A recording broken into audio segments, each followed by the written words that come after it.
fut le temps où les économistes parlaient de bombes démographiques, c'est-à-dire du danger de surpopulation qui menaçait les pays riches et qui pouvait réduire leur prospérité.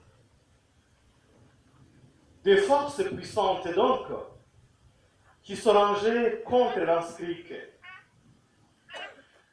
L'utopie du bonheur que la révolution sexuelle promettait à chaque être humain et la richesse qui aurait été la conséquence logique d'une diminution de la population à vaste échelle. Aujourd'hui, 50 ans après, fait remarquer la même auteure, le monde commence à voir les choses d'une toute autre manière. Ces deux visions utopiques, c'est-à-dire la révolution sexuelle et la diminution de la population, se sont réalisées, mais n'ont pas apporté les résultats espérés. Ni le bonheur, ni la richesse. Bien entendu, il y en a qui sont riches, mais ils sont très peu nombreux par rapport aux pauvres. Mais plutôt, de nombreux problèmes dramatiques se sont levés. Aujourd'hui encore, ajoutait-elle, alors que nous payons toutes les conséquences d'une brusque et forte dénatalité, et que beaucoup de femmes, après des années d'anticonceptionnaires chimiques, ne réussissaient pas à concevoir un enfant, nous nous rendons compte que l'Église avait vraiment raison, que Paul VI avait été prophétique en proposant une régulation naturelle des naissances qui aurait sauvé la santé des femmes, la relation de couple et le caractère naturel de la procréation. Hier, le couple René et Isabelle Cochard nous ont convaincus que si on avait agi justement selon les directives de l'humanité, on aurait sauvé beaucoup de vies. Les deux forces puissantes qui se sont rangées contre l'Anskrik humanité, comme je l'ai dit, l'utopie du bonheur promise par le libéralisme sexuel et la diminution de la population à vaste échelle, même par les moyens moraux, au nom d'une grande richesse attendue, sont toujours actives dans notre monde, même en Afrique, même ici au Rwanda. N'est-il donc pas le moment de redécouvrir le trésor doctrinaire et prophétique contenu dans l'Anskrik humanité? N'est-il pas le moment de donner notre contribution pour que le monde cesse de fournir de fausses illusions dans le domaine de l'amour et de la sexualité? Ce colloque est en effet une réponse à ces questions. Et ce sera même la raison fondamentale de son organisation. Et merci à la Fondation Pallottine pour la famille. Merci à la Commission épiscopale pour la famille.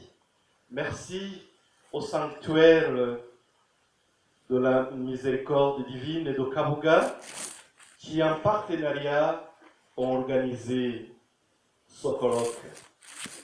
Ceci dit, je voudrais saluer la présence des hautes autorités de l'Église qui sont parmi nous. Je commence par le nonce apostolique, Monseigneur Andrzej Józefowicz, qui ne cesse de soutenir nos initiatives visant le bien des fidèles du Seigneur auxquels nous sommes envoyés.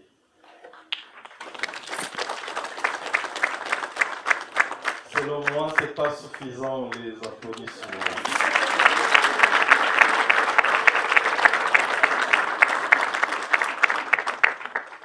Je salue également la présence de Monseigneur Patrick Dubois, qui a accepté volontiers d'être avec nous au compte du dicastère pour les laïcs, la famille et la vie.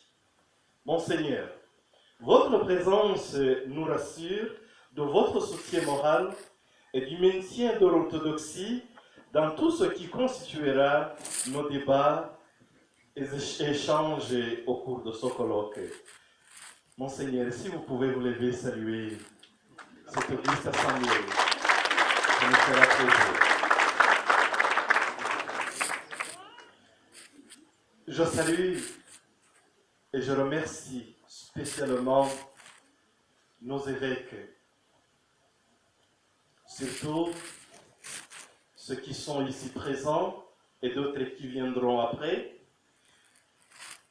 Je salue spécialement son Excellence Monseigneur Antoine Kambanda, nouvel archevêque de Kigali, qui a approuvé, soutenu et fait tout pour que ce colloque puisse avoir lieu. Monseigneur, merci beaucoup.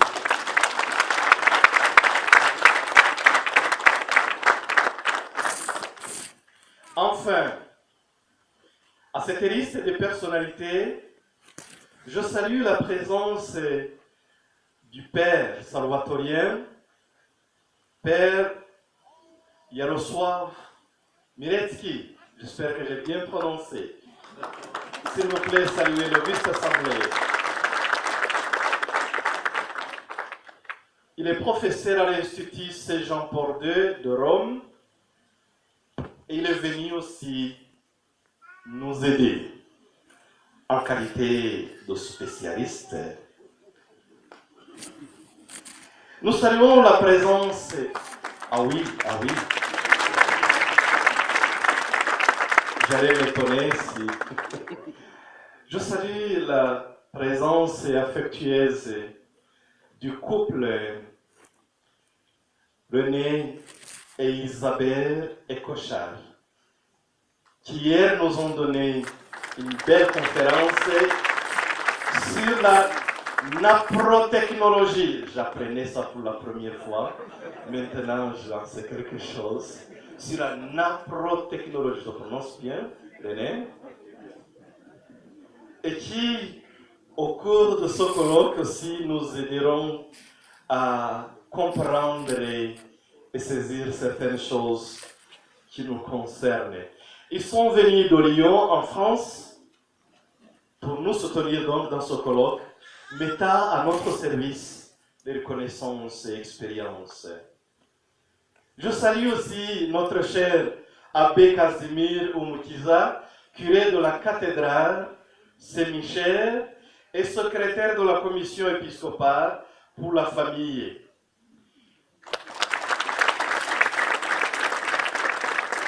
Il est accompagné aussi des membres du secrétariat national de l'action familiale, SNAF. Si vous êtes ici aussi, nous voulons vous saluer. Ils sont là, je suis sûr. Ah oui, c'est la nièce et les autres. Et puis, la présence de Mademoiselle Thérèse Nyirabukieye, secrétaire permanent de la Fondation Pallottine pour la famille, qui va aussi intervenir au cours de ce colloque. Je ne peux pas oublier professeur, docteur Abbé Faustin Nyombaire, vice-chancellor de l'université, ça s'appelle ITAP, si je ne me trompe pas, de Byumba. S'il vous plaît, si vous pouvez nous saluer, ça nous fera aussi du bien.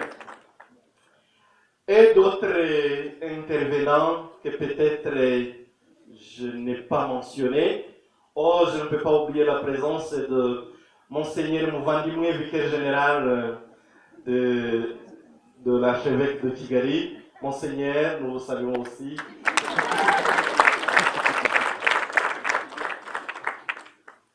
Et pour conclure ce mot d'introduction, Je voudrais inviter Monseigneur l'archevêque aussi à nous adresser le mot de circonstance.